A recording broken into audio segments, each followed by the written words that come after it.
আসলে একটু বলেন তো আপনি। আমরা ভোলার মনপুরাতে ঘুরছি, এই রাস্তাটা অনেক সুন্দর। সাকুচিয়া ইউনিয়নের পরে আমাদের সাথে ড্রাইভার ভাই রয়েছেন। আমরা যাচ্ছি দক্ষিণা হাওয়া বিচে। এই রাস্তাটি দেখতে দুই পাশে এতটা সুন্দর, মনোরম পরিবেশ, প্রাকৃতিক সৌন্দর্য এবং রাস্তাটি টেকসই একটি রাস্তা তৈরি করেছেন। আমরা সেই জন্য যারা তৈরি করেছেন তাদেরকে ধন্যবাদ জানাচ্ছি। আমাদের ড্রাইভার ভাই, এইরকম যদি ফুল রাস্তাটা তৈরি হইতো মনপুরার, তাহলে কেমন হতো আপনি একটু বলেন। আর গাড়ি চালাতে এরকম যদি রাস্তা সারা মনপুরা যদি এরকম হইতো তাহলে যাতায়াতের লাইন আরো ভালো হইতো, গাড়ি চালাইতে আরো আরাম হইতো। কিন্তু এই ভাঙতির কারণে গাড়ি চালাইতে পারা যাচ্ছে না। আর রোডটা যদি একটু চড়া হইতো তাহলে 10 ফিটের জায়গায় যদি 20 ফিট চওড়া রাস্তা হতো। যেহেতু এখানে 2 লক্ষ মানুষ থাকে, 4টি ইউনিয়নের মানুষ মনপুরায়, সেই জন্য এই রাস্তাটি যদি আরও চওড়া হতো তাহলে ভালো হতো। যেটি হচ্ছে 10 ফিট চওড়া রাস্তা, এই রাস্তাটিকে যদি 20 ফিট চওড়া করা হতো তাহলে মনপুরার যে দক্ষিণা হাওয়া বিচ সবচেয়ে সুন্দর জায়গা, এবং বিভিন্ন ট্যুরিস্ট যারা আসেন, ঘুরতে আসেন, এবং স্থানীয় মানুষ যারা আছেন তারা এখানে সুন্দর করে ঘুরতে পারবেন। আমরা দেখতে পাচ্ছি আরেকজন ট্যুরিস্ট যাচ্ছেন হুন্ডা দিয়ে, আমরাও যাচ্ছি অটো দিয়ে। আর এই মনপুরাতে হচ্ছে আসলে 2টি বাহন, সবচেয়ে বড় 2টি বাহন, একটি হচ্ছে অটো আর একটি হচ্ছে হুন্ডা। এই 2টির মাধ্যমে হচ্ছে মনপুরায় যাতায়াত করা যায়। এবং এই যে আমরা আরও দেখতে পাচ্ছি কয়েকজন ট্যুরিস্ট যাচ্ছেন যারা ঢাকা থেকে এসেছেন, কবি, লেখক, শিল্পী, তারা এইভাবে আসলে রাস্তাটি, এইখানের যেই হুন্ডা বাহন, আমরা দেখতে পাচ্ছি একজন নারী ট্যুরিস্ট, তিনিও যাচ্ছেন মনপুরাতে ঘুরতে। এইভাবেই প্রতিদিন শত শত পর্যটক আসেন। স্থানীয়ভাবে আমরা জানি যে হচ্ছে সাবেক এমপি ছিল আব্দুল আল ইসলাম জ্যাকব, তিনি চরপেশন মনপুরাকে যেভাবে সুন্দর করে সাজিয়েছেন। বর্তমানে বিএনপি সরকারের পক্ষ থেকে যে নুরুল ইসলাম নয়ন, যিনি ঢাকা বিশ্ববিদ্যালয়ের শিক্ষক ছিলেন এবং ঢাকা বিশ্ববিদ্যালয়ের ছাত্র দলের সভাপতি ছিলেন, তিনি চরপেশন এবং মনপুরাকে জ্যাকবের মতো করে আবার নতুন করে হচ্ছে সাজাবেন এবং অনেকগুলো কাজ করবেন। আচ্ছা, প্রত্যেকটি রাস্তায় যদি আরও চওড়া করে এইভাবে যদি সুন্দর করা হয় তাহলে তো আরও ভালো হয়। আরো ভালো হয়। হ্যাঁ হ্যাঁ। তো এইভাবে আসলে কত সময় লাগে আপনারা যে হাজিরহাট রামনেওয়াজ ঘাট থেকে দক্ষিণা হাওয়া বিচ পর্যন্ত যদি ট্রেনে যান আপনারা অটোতে, তাহলে কত সময় লাগে আপনাদের? 2 থেকে 2.5 ঘন্টা লাগবে। যদি কোনানে কোনো না দাঁড়ানো হয় তাহলে মনে করেন 2.5 ঘন্টা মাস থাকে। রামনেজের উত্তর মাথা থেকে দক্ষিণে হাওয়াই সিবি যাইতে 2.5 ঘন্টা লাগবে। আচ্ছা আচ্ছা, এখানে আরও ভিতরে কিছু পর্যটন স্পট রয়েছে, আমরা সেই স্পটগুলোর নাম বলছি। প্রথমে আপনারা যদি মনপুরাতে ঘুরতে আসেন তাহলে মনপুরা রামনেওয়াজ ঘাট, যেখানেই হচ্ছে লঞ্চ, এবং ঢাকা থেকে যে লঞ্চগুলো আছে সেই লঞ্চগুলো আপনারা ঢাকা থেকে যেই কোনো বড় লঞ্চ, কীর্তনখোলা, এম খান সাদ, শুভরাজ লঞ্চ এবং পারাবাদ লঞ্চ, সুরভি লঞ্চ, যেই কোনো লঞ্চে আপনারা নিয়ে আসেন, সেই লঞ্চগুলো আপনারা হচ্ছে মনপুরা রামনেওয়াজ ঘাটে আসবে। রামনেওয়াজ ঘাটের পাশে তুলাতলি হচ্ছে ফেরিঘাট রয়েছে, এবং সেইখান থেকে আপনারা সোজা চলে আসবেন মনপুরা উপজেলা চত্বর।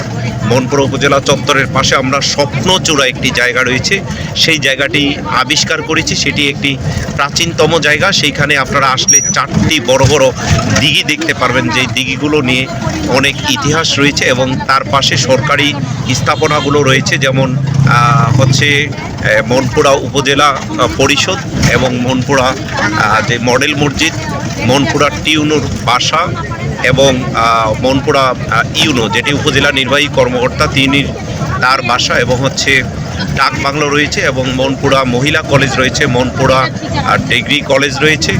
এবং সেইখানে যেই স্বপ্নচূড়া, সেখানে আসলে আপনারা বিশেষ কিছু হচ্ছে দেখতে পাবেন, সেটি হচ্ছে ফরেস্ট, হচ্ছে গাছ দেখতে পারবেন, বনায়ন দেখতে পারবেন।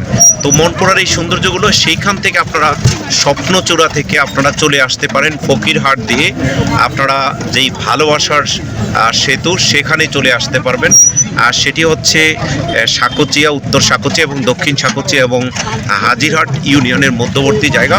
সেটি হচ্ছে ভালোবাসার ব্রিজ, যেটি আপনাদেরকে আমরা অন্য একটি ভিডিওতে দেখাবো এবং ইনসেটে দেখাবো। তারপরেই আপনারা সাকুচিয়া যেই কলেজ, সেই কলেজ, তারপরে হচ্ছে পাশাপাশি বাংলা বাজার দেখতে পারবেন। এবং তারপরে কি রয়েছে দেখার মতো, বাংলাদেশের পরে দক্ষিণে হাওয়াই সি বিচ। বাংলা বাজারের পরেই হচ্ছে দক্ষিণা হাওয়া সি বিচ। তো আমরা এই যে রাস্তাটি দেখতে পাচ্ছেন, সেটি রাস্তাটির কার্পেট নষ্ট হয়ে গিয়েছে এবং এটি আরসিসি ঢালাই করা ছিল, কিন্তু এটিকে যদি হচ্ছে ঢালাই রাস্তা করা হতো তাহলে এটি ভালো হতো। যারা টুরিস্ট রয়েছে, এই রাস্তাগুলো দীর্ঘদিন পর্যন্ত অনেক দিন পূর্বে তৈরি করা হয়েছে। এই রাস্তাগুলো যদি আসলে হচ্ছে সরকারিভাবে আবার যদি তৈরি করা হয় তাহলে হচ্ছে এই রাস্তাগুলো ভালোভাবে টুরিস্টরা আসবেন। এবং প্রত্যেকটি যে ছোট ছোট ব্রিজ করেছেন এই রাস্তাটি, এবং রাস্তার যদি 30 ফিট 20 থেকে 30 ফিট চওড়া করে তাহলে মনপুরা হচ্ছে পর্যটনের একটি টুরিস্ট স্পট হবে। এবং আমরা মনপুরায় যে দক্ষিণা হাওয়া বিচ সেটি দেখার পরে আমরা মাঝের ঘাট নামে একটা ঘাট রয়েছে নাকি, জি জি, মাঝের ঘাটে আমরা সেখানে একটি দেখার মতো জায়গা রয়েছে। তারপরে জনতা বাজার লঞ্চ ঘাট রয়েছে, এবং তারপরে কি রয়েছে হাজিরহাট লঞ্চ ঘাট, জি।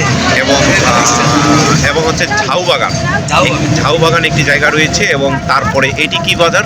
এটা হলো সিরাজগঞ্জ বাজার। আচ্ছা, যাই হোক, সিরাজগঞ্জ একটি বাজার সেটি দেখতে পাচ্ছি। তো আপনারা এইভাবে প্রায় 10টি পর্যটন স্পট মনপুরার দেখতে পারবেন। দেখে আপনারা আবার ঢাকা কিংবা চট্টগ্রামের উদ্দেশ্যে চলে যেতে পারবেন। তো আমরা অনুরোধ জানাবো যে যারাই হচ্ছে নির্বাচিত হবেন তারা এই মনপুরা এবং এখানের ইউনো মহোদয় তারা খেয়াল রাখবেন যে যাতে হচ্ছে মনপুরাতে এই 10টি পর্যটন স্পটে যাওয়ার জন্য যাতে সুন্দর মতো রাস্তাটি তৈরি করেন। এবং বৈদ্যুতিক অবস্থা যদি এখানে ভালো হয় তাহলেই মনপুরা হচ্ছে পর্যটনের ক্ষেত্রে পর্যটকরা এসে এখানে আনন্দ পাবেন। এখানে আসলে বিভিন্ন খামার বাড়ি দেখা যায় এবং হচ্ছে বিভিন্ন খাবারের হচ্ছে দোকান দেখা যায় এবং হচ্ছে অন্যান্য সব কিছু রয়েছে। তো পর্যটক আপনারা সবাই লাইক, শেয়ার, কমেন্টস করবেন, সাবস্ক্রাইব করবেন। আমরা আসলে শেষ পর্যায়ে চলে এসে আরেকটু আপনাদেরকে বলে থাকি, মনপুরাতে আসলে শুধু একটি ভালো রাস্তা হলেই কিন্তু মনপুরাতে পর্যটকরা আসবে, ট্যুরিস্টরা আসবে। এবং